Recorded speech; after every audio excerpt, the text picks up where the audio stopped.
welcome. Thank you for joining us tonight for this reverent celebration of America's leaders, both past and present. Now the Walt Disney World Resort proudly presents the Hall of Presidents.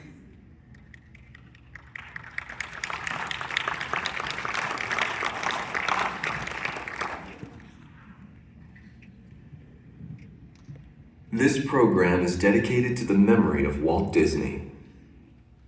In 1971, his love for America inspired the creation of the Hall of Presidents, a place to celebrate the optimism and goodwill he saw at the heart of the American story. Walt's vision was to honor the nation by honoring the American presidency.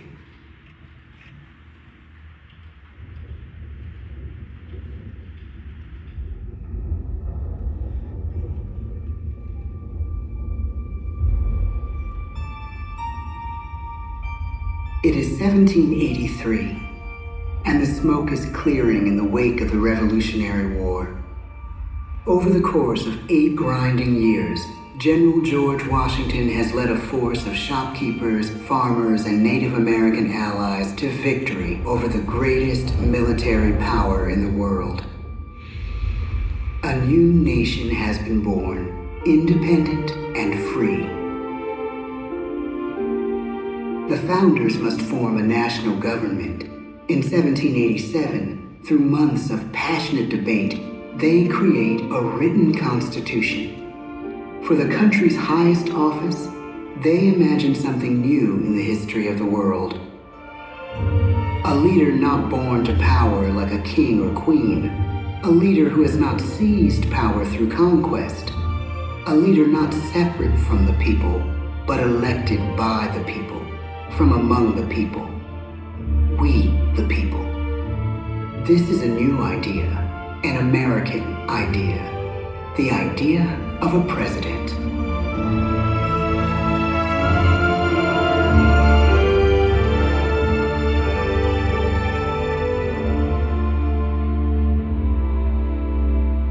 The people don't know exactly what a president will be, but there is little doubt who it will be. George Washington's stature and bearing have marked him as a leader. His integrity has made him a great one. Washington knows that many generals who have led successful revolutions make themselves dictators or kings. Instead, he steps down from power and retires to his home, Mount Vernon. The world takes note, and George Washington becomes the symbol of American ideals. In the first presidential election, it's Washington by a landslide. The only doubt seems to be his own. He writes, "Integrity and firmness is all I can promise. Integrity and firmness is exactly what we need." Everything he does as president will set a model for his successors. His final act may be the most important of all. After 2 terms, with no term limit in the Constitution and amid overwhelming support to stay in office, he steps down once again and hands power back to the people. He wants us to speak, to elect a new president. During the early years of the Republic, we choose leaders as different as Thomas Jefferson, John Adams, and Andrew Jackson. Elections are often bitter. Each president stands at that fiery intersection where personal character meets the challenges of the times. Some call the presidency a glorious burden. Jefferson calls it a splendid misery. We, the people, must choose well. We elect 15 presidents before the course of history brings us to the edge of a crisis like no other. A nation born of freedom still permits slavery. As the country pushes west, will new states be slave or free? The question produces bitter conflict. The issue rocks the election of 1860 and brings Abraham Lincoln onto the national stage. The tall, lanky, some say uncouth candidate from Illinois is a master of words at a time when speeches are printed in full for people to read. A house divided against itself cannot stand, he has said. With Lincoln's election, the House does indeed divide. Civil War. 11 states secede from the Union. The war becomes a defining passage in the American story. The president's own inner strength and depth of character changed the course of history. Lincoln had come up the hard way on the American frontier, desperately poor, with less than a year of formal schooling. His early years were scarred by tragedy, the death of his mother, his sister, his first love. He struggles with depression, but never loses his determination to rise above it. He once said he's driven by a desire to leave the world a little better place for having lived in it. The war rages.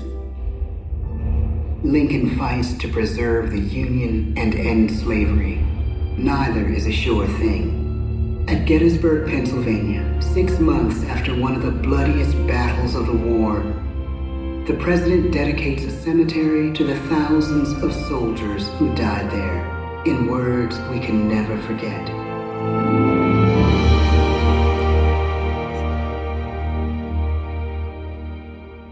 "Fourscore-and-7 years ago, our fathers brought forth on this continent a new nation, conceived in liberty and dedicated to the proposition that all men are created equal.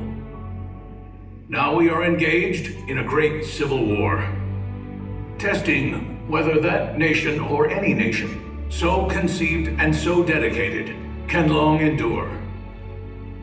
We are met on a great battlefield of that war. We have come to dedicate a portion of that field as a final resting place for those who here gave their lives, that that nation might live. It is altogether fitting and proper that we should do this. But in a larger sense, we cannot dedicate, we cannot consecrate, we cannot hallow this ground. The brave men, living and dead, who struggled here, have consecrated it far above our poor power to add or detract. The world will little note, nor long remember what we say here, but it can never forget what they did here. It is for us, the living, rather, to be dedicated here to the unfinished work which they who fought here have thus far so nobly advanced. It is rather for us to be here dedicated to the great task remaining before us, that from these honored dead we take increased devotion to that cause for which they gave the last full measure of devotion. That we here highly resolve that these dead shall not have died in vain, that this nation, under God, shall have a new birth of freedom, and the government of the people, by the people, for the people, shall not perish from the earth. The blood of over 500,000 Americans is spilled in this Civil War. President Lincoln's enduring hope is to give true meaning to the sacrifices of so many, to lead us to that new birth of freedom. With the end of the war and the end of slavery, a new birth truly begins. As we roll toward the 20th century, settlers roll west on wagon wheels and railroads connect the nation coast to coast. Millions of immigrants pour in from Europe and Asia. Population doubles. Our economy triples. Our standing among nations rises. We need presidents who can lead both at home and abroad. At the same time, a young Theodore Roosevelt is retreating from New York politics and personal tragedy. The death of his wife and his mother on the same day in the same house. In the Badlands of North Dakota, he rethinks his life and the life of his country.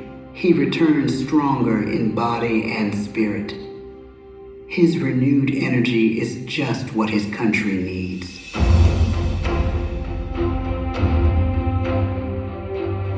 American industry is booming, but social tensions are rising. A progressive movement is bubbling up, pushing for change, and change is needed in the working and living conditions in cities. The gap widens between rich and poor. The demand for change grows stronger.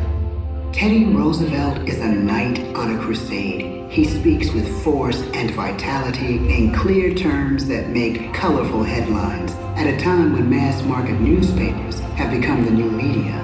To define his foreign policy, he borrows a phrase from an African proverb: speak softly and carry a big stick.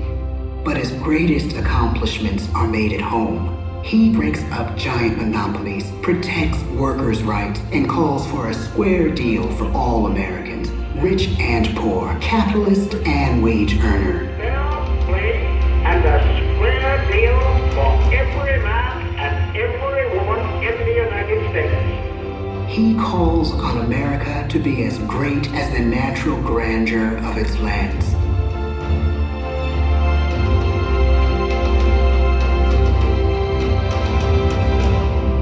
Keep your eyes on the stars and your feet on the ground, he tells us. And we do.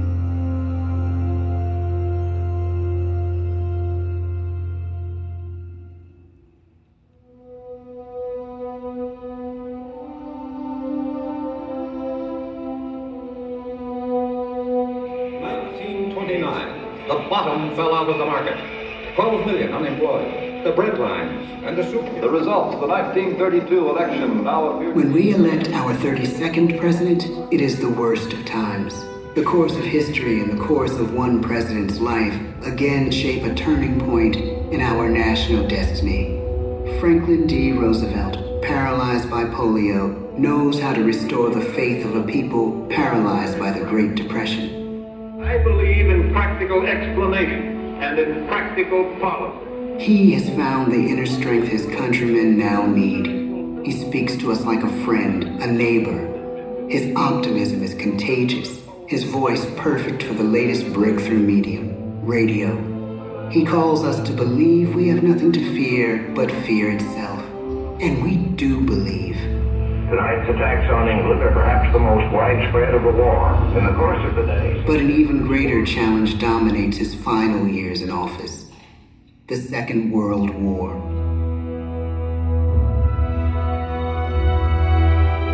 We must be the great arsenal of democracy. This is an emergency as serious as war itself. We stun the world with our production. When bombs fall on U.S. troops in Pearl Harbor, he calls us to fight on the war front and sacrifice on the home front.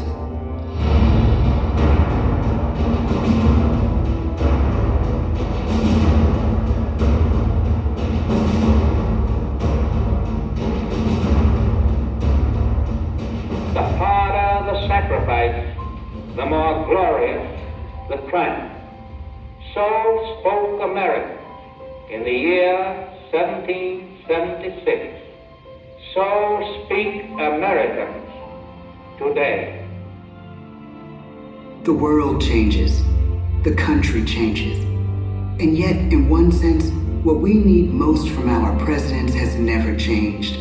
A guiding vision that calls forth the best that America can be.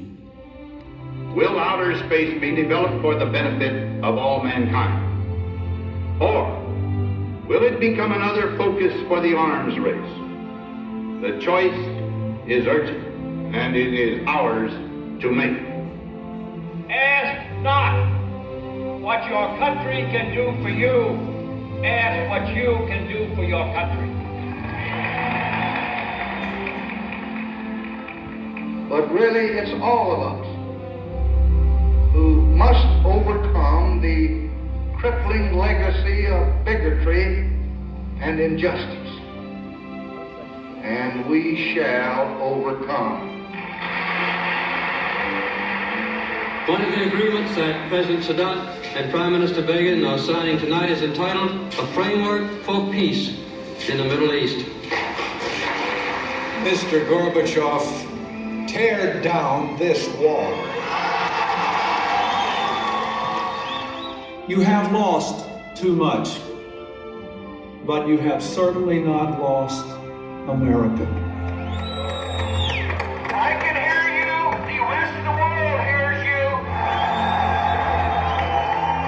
Loving this country requires the willingness to speak out for what is right, to shake up the status quo. That's America. Our presidency is no longer just an idea. It is an idea with a proud history. Ladies and gentlemen, the presidents of the United States of America.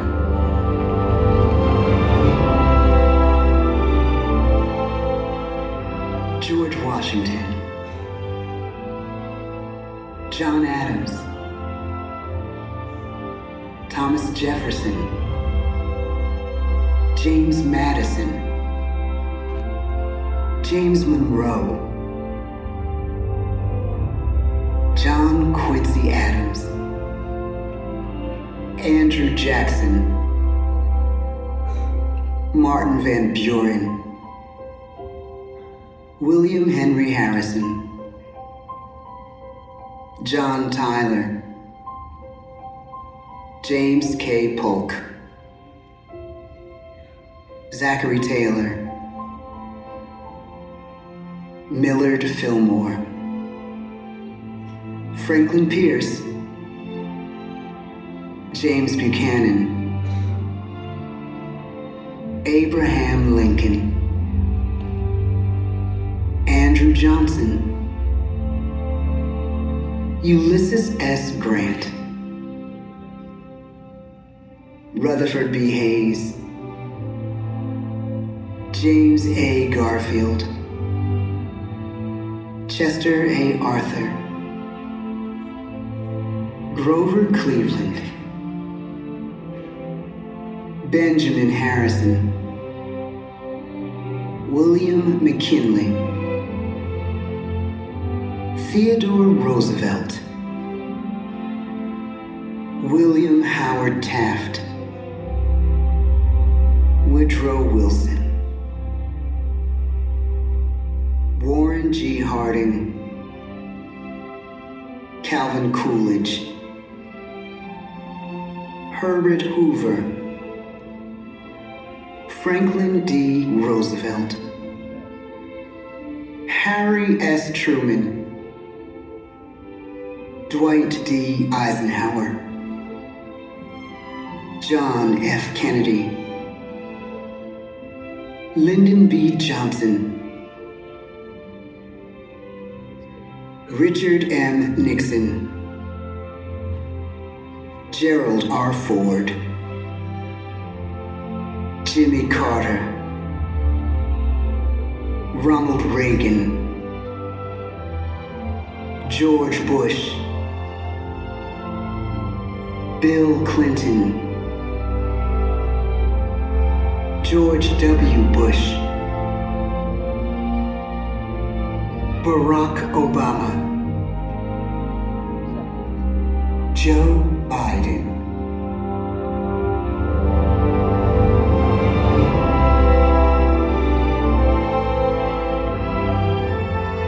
And now we come to the present. Once again, we place our trust in the idea of a president, as we have from the beginning. My fellow citizens, no event could have filled me with greater anxieties than that notification on the 14th day of April, 1789, that you had selected me to lead our nation. But it was with the confidence of my fellow citizens that I took an oath. 35 simple words that have been repeated by every American president throughout history. I, Donald John Trump, do solemnly swear that I will faithfully execute the office of President of the United States and will, to the best of my ability, preserve, protect, and defend the Constitution of the United States. So help me God. The presidency of the United States is a role unique in the world, an office entrusted to each president by us, we the people. Therein lies the genius of that new idea, now over 200 years old. A new idea our presidents have turned into a great American idea again and again.